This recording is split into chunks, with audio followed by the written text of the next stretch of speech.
हम्म, डालो भाई। अगला डेरिवेशन जो हमारा आज का है वो है energy stored in a capacitor. ये भी अपने आप में ही काफी इंपॉर्टेंट डेरिवेशन है। क्या? Energy stored in a capacitor. देखो अब ये जो कैपेसिटर है इतना सारा ये काम कर रहा है, क्या कर रहा है कि हमने पहले ही उसमें देखा था इसकी डेफिनेशन में कि कैपेसिटर कैसा डिवाइस है। कैपेसिटर एक इस तरीके का डिवाइस है जो एनर्जी को स्टोर करता है, जो चार्ज को स्टोर करता है। तो ये कितने अमाउंट में एनर्जी स्टोर करेगा, यानी अगर ये कोई कैपेसिटर चार्ज होता है तो उसको चार्ज करने में कितना हमें वर्क डन लगता है वो हमको इसमें फाइंड आउट करना पड़ेगा।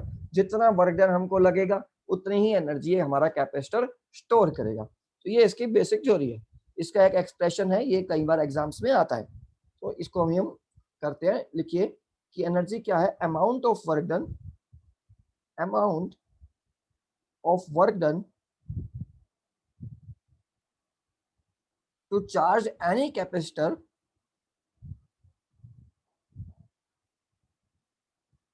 ये कंसिडरेशन है।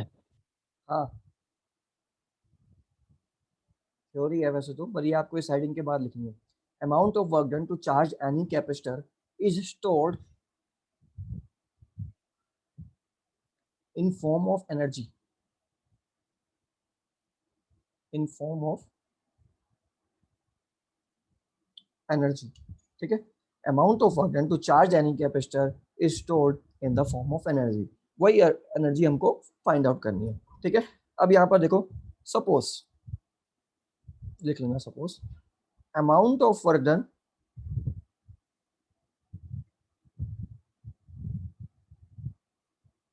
To charge a capacitor by dq। ठीक है, ये मतलब क्या है, amount of work done to charge? Amount of work done मतलब बेसिकली कितना वर्क डन आपको लगा dq अमाउंट में चार्ज करने पे। मान लो एक कैपेसिटर है, पहले अनचार्ज था, आपने इसको dq चार्ज से चार्ज कर दिया, मतलब dq चार्ज दे दिया, तो इसको dq चार्ज देने में कितना वर्क डन हुआ। W is equals to Q B, ये हमने फॉर्मूला पढ़ा था। ठीक है, अब आपने चार्ज कितना दिया dq, तो यहां से स्मॉल वर्क डन जो आएगा अभी वो आ जाएगा आपका vdq। dw is equals to जितना पोटेंशियल उस पे होगा और dq अमाउंट से आपने उसको चार्ज कर दिया। हमेशा देखो हम जब भी इस तरीके का वर्क डन निकालते हैं हम पहले एक स्मॉल एक्सप्रेशन फाइंड आउट करते हैं, मतलब एक स्मॉल चार्ज के लिए। जैसे पहले dx के लिए लिया था, dr के लिए लिया था, ऐसे ही इसमें अब dq के लिए लेंगे। फिर टोटल चार्ज के लिए जब हम बात करते हैं तो हम इसको इंटीग्रेट कर देते हैं।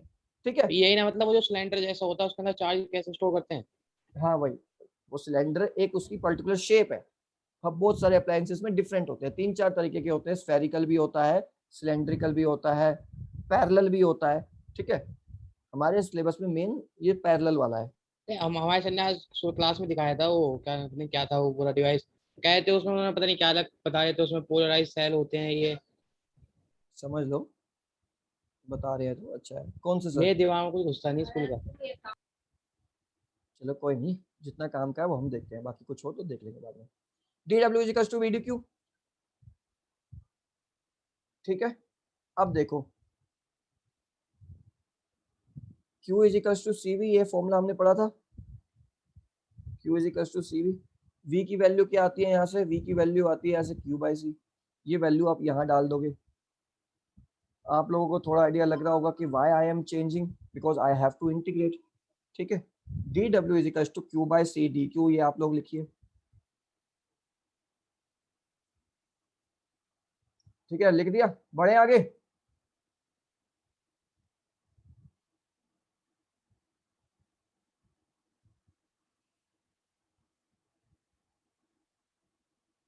अब देखो, अब आपने जो लाइन लिखनी सर है अब वो, कर अमाउंट ऑफ, दिया स्लाइड। स्लाइड नहीं चेंज करी मैंने, अब देखो यही चीज लिखनी है। Amount of work done, same दोबारा लिखो, टू चार्ज कैपेसिटर, नहीं नहीं रुको, ये वाली लाइन लिखनी है। Amount of work done to charge the capacitor by D Q की जगह अब आपने लिखना है from charge the capacitor from 0 to Q।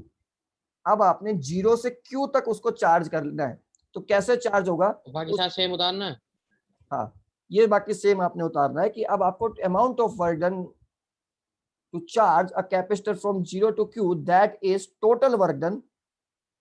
Total work done ये जो अब ऊपर आप, से तो नहीं उतारना, नहीं यहीं नहीं, से उतारना है ना बस, हाँ अमाउंट ऑफ वर्क डन। ये नहीं उतारना, ठीक है। यानी अब आपको टोटल वर्क डन निकालना है।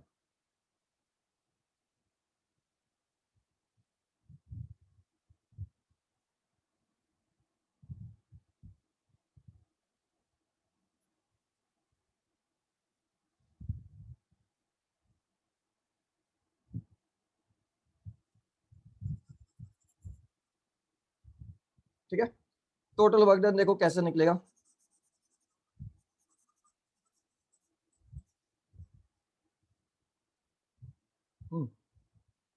देखो भाई, डी डब्ल्यू का फिर से इंटीग्रेशन होगा। और हाँ, इंटीग्रेशन से याद आया सुबह जी, अपना ये इंटीग्रेशन का सिंबल और ये फ्लक्स वाला सिंबल थोड़ा सही से बनाना, कुछ अलग ही बनाया हुआ था आपने, ठीक है, थोड़ा सा उसको करेक्ट कर लेना। बाकी जब कभी मिलेगा बात करने का मौका तो उस पर करेंगे, और फिलहाल थोड़ा सा उसको सही करना। D W is equals to Q by C D Q. और आपने अब चार्ज कहाँ से किया है, आपने इसको 0 से Q तक हमने इसको चार्ज किया है, ठीक है। देखो 1/c अब बाहर हो जाएगा, 0 से Q, Q डी क्यू, ये अब मेरे पास एक्सप्रेशन रहेगी। और ये डी डब्ल्यू का मेरे पास W हो जाएगा, ये मैं आपको पहले ही बता चुका हूँ कैसे। किसी को दिक्कत है इसमें तो तुरंत मुझे बता दीजिए, ये डी डब्ल्यू का W कैसे आया, ठीक है। इंटीग्रेशन में आप लोगों को प्रॉब्लम है, एक बार मैं इसका फॉर्मूला आप लोगों को दोबारा लिख देता हूँ। क्या फॉर्मूला होता है कि x की पावर n dx को अगर आपको इंटीग्रेट करना है तो ये हो जाएगा आपका x की पावर n+1 अपॉन n+1। इधर क्या है मेरे पास, इधर q dq है और इसकी पावर 1 है। तो अब इसको इंटीग्रेट मैं करूंगा तो ये आ जाएगा q 1+1 अपॉन 1+1, तो ये आ जाएगा q² अपॉन 2, ठीक है। तो इधर से इसका इंटीग्रेशन मैं सोल्व कर दूंगा तो ये q²/2 आ जाएगा। और इस पे जो लिमिट लगेगी 0 Q, इस तरीके से 1/c W, ये एज इट इज आएगा। अब लिमिट सॉल्व करने का तरीका मैं बता चुका हूं आप लोगों को। क्या होता है कि upper limit minus lower limit, इस Q में अपर लिमिट Q है और लोअर लिमिट 0 है। तो यानी ये अपर लिमिट जब मैं डालूंगा तो ये हो जाएगा q²/2 माइनस इस Q की जगह आप डालूंगा ये डी 0, क्यू कहाँ गया?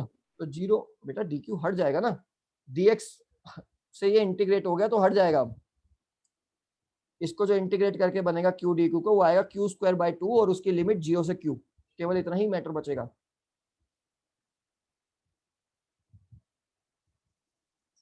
डिफरेंशिएशन करने के बाद जो डिवाइड में जो dx आता है वो वापस थोड़ा ना रहता है, हट जाता है, ऐसे इंटीग्रेशन वाला भी हट जाता है, ठीक है।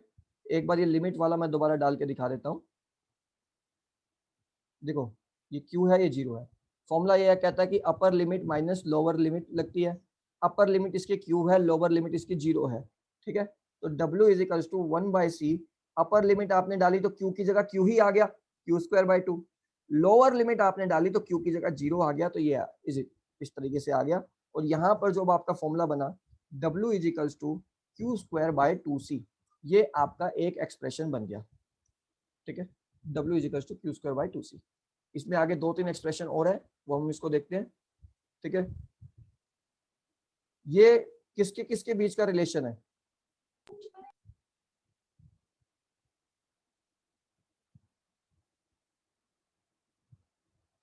कोई जल्दी तो नहीं हो गया ज्यादा।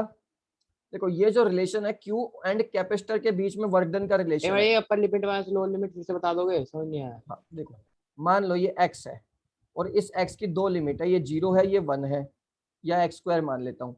तो अपर लिमिट में मतलब क्या है कि पहले x की वैल्यू आप 1 डालोगे इसमें, तो ये हो जाएगा 1²। लोअर लिमिट फिर 0 है तो इसी x की जगह फिर आप डालोगे 0, तो ये 0 का स्क्वायर। कुल मिला के क्या आया, 1। सिमिलरली यहाँ पर जो मेरे पास एक्सप्रेशन थी वो थी q²/2।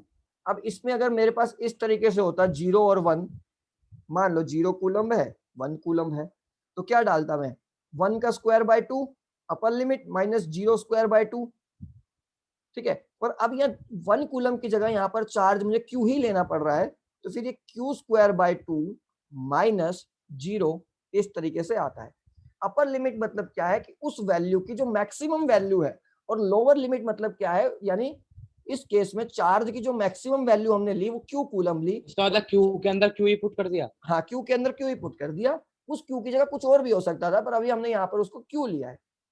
ठीक है, 1 भी हो सकता था, 2 कूलम भी हो सकता था, 3 कूलम भी हो सकता था, पर अभी हमने यहाँ पर उसको 2 कूलम क्यू कूलम लिया। वो उसकी अपर लिमिट थी, तो दैट्स व्हाई हमने उसको क्यू ही डाल दिया। ठीक है, देखो W is equal to Q square by 2c, ये जो आया ये किसके बीच के आया, Q और कैपेसिटेंस के बीच में। अब यहां पर आप वो पुट करो Q की वैल्यू CV। ठीक है, तो ये आपका बचेगा हाफ सी वी स्क्वायर, एक कैपेसिटेंस के एक स्क्वायर से एक कट जाएगा, तो हाफ सी वी स्क्वायर। ये आपके बीच रिलेशन आया किसके, सी एंड वी के बीच वाली एनर्जी आई। ठीक है, अब देखो, अब इसी वाली एक्सप्रेशन में अब आप पुट करो सी की value Q by V. Q is equal to C V होता है, सी की वैल्यू क्यू बाय वी आप पुट करेंगे इस एक्सप्रेशन में, तो ये बनेगा W Q square upon C की वैल्यू क्यू बाय वी। तो वी ऊपर चला जाएगा आपका, ये आपका आएगा हाफ क्यू वी। ठीक है, तो तीन expression, Q square by 2c is equals to C V square by 2 is equals to Q V by 2। ये तीन आपके एक्सप्रेशन किसके हैं, energy stored in a capacitor, energy stored in a capacitor. ये बात आप लोगों को समझ में आई तो ताली बजा दो, नहीं आई तो मुझे बता दो क्या दिक्कत है इसमें। बताओ बताओ जल्दी, नहीं आगे बढ़े।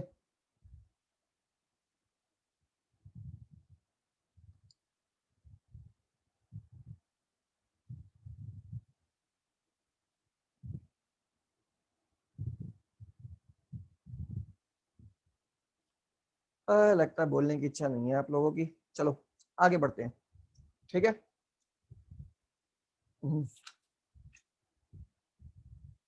अब देखो, अगर आपको ग्राफ बनाने के लिए आए क्वेश्चन, अगर मैं, अरे नहीं गया मैं, ये कनेक्शन प्रॉब्लम है। दोबारा। मेरी आवाज आ रही है आप लोगों को? हाँ आ तो रही है सर। तो पहले क्यों नहीं बोल रहे थे आप लोग बीच में जब मैंने कहा?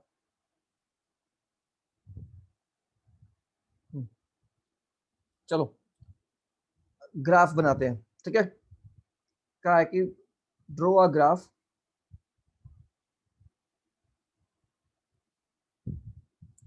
Between energy stored in a capacitor.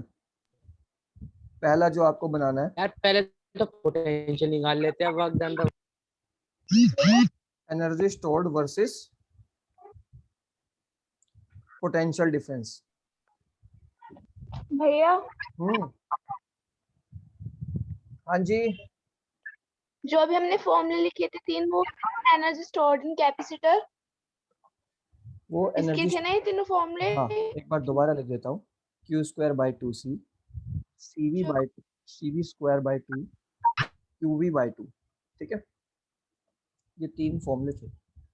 अब आपको कहा है कि आप पहला ग्राफ बनाइए एनर्जी स्टोर्ड यानी W वर्सेस पोटेंशियल के। तो W वर्सेस V बनाने के लिए कौन सा फॉर्मूला आप यूज कर सकते हैं जिसमें W भी आ रहा हो और V भी आ रहा हो? भैया लास्ट वाला W is equal to Q B by. देखो W is equal to Q V by 2 अगर मैं लूंगा तो ये W है, ये पोटेंशियल है, ये इस तरीके से आएगा। और बंदा अच्छा ऐसा नहीं करते, बैड हैबिट। चलो Q is equal to constant पे ये जो ग्राफ बनेगा ये आपका ये बनेगा। चलो वैसे ही बना लेते हैं, मैं आपको बना के दिखा देता हूँ क्वेश्चन की फॉर्म में क्या लिखें। अगर W वर्सेस V का आपको ग्राफ बनाना है, W बाई बी, और चार्ज कांस्टेंट है, तो W is equal to Q V by 2 आप फॉर्मूला यूज करेंगे और इस तरीके से स्ट्रेट लाइन बनेगा। ठीक है, दूसरा ग्राफ, एक मिनट,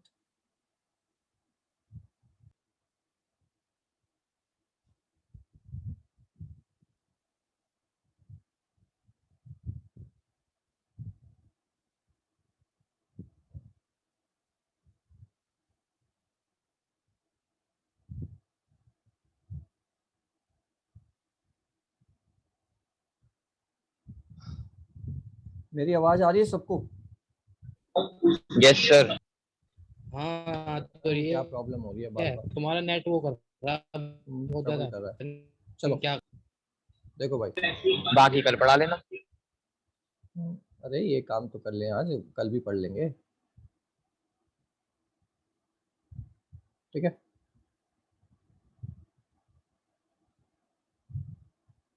फिर कर रहा है शैतानी। और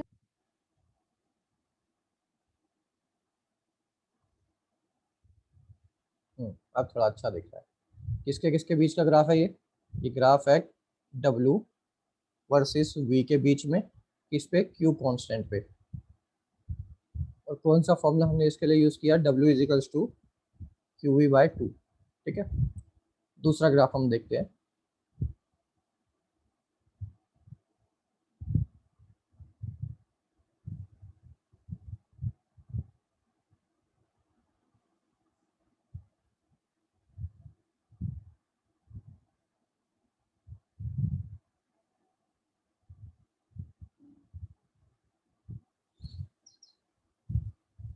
ये किसके किसके बीच का ग्राफ है? ये है W वर्सेस C के।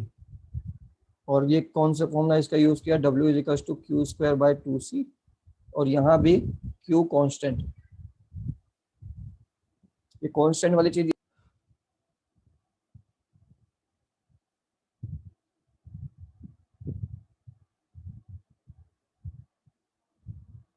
वो दो ग्राफ बना लिए आप लोगों ने?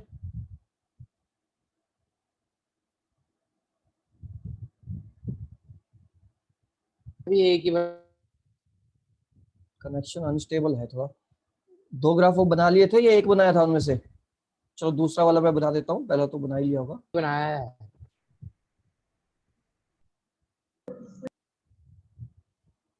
ठीक है,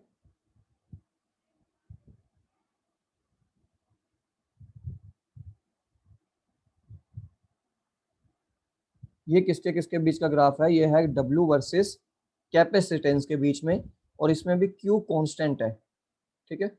कौन सा फॉर्मूला मैंने यूज किया? W equals to Q²/2C। तो सीधे सीधे यहाँ से दिख रहा है कि W क्या है? इनवर्सली प्रोपोर्शनल कैपेसिटेंस से आ रहा है, तो ये इस तरीके से ग्राफ बन जाएगा, ठीक है।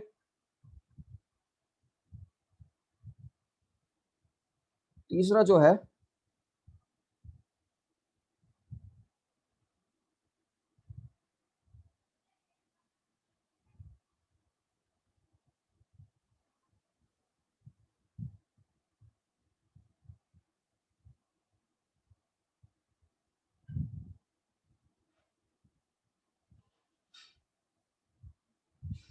तीसरा ग्राफ है W वर्सेस पोटेंशियल का, लेकिन अब C कांस्टेंट है, तो W इजिकल्स टू ½ वाला फॉर्मूला मैंने लगाया, C कांस्टेंट है, ठीक है। इसमें यानी W डायरेक्टली प्रोपोर्शनल है V² के, तो डायरेक्टली जब स्क्वायर के प्रोपोर्शनल होता है तो इस तरीके से एक कर्व को हम यूज करते हैं,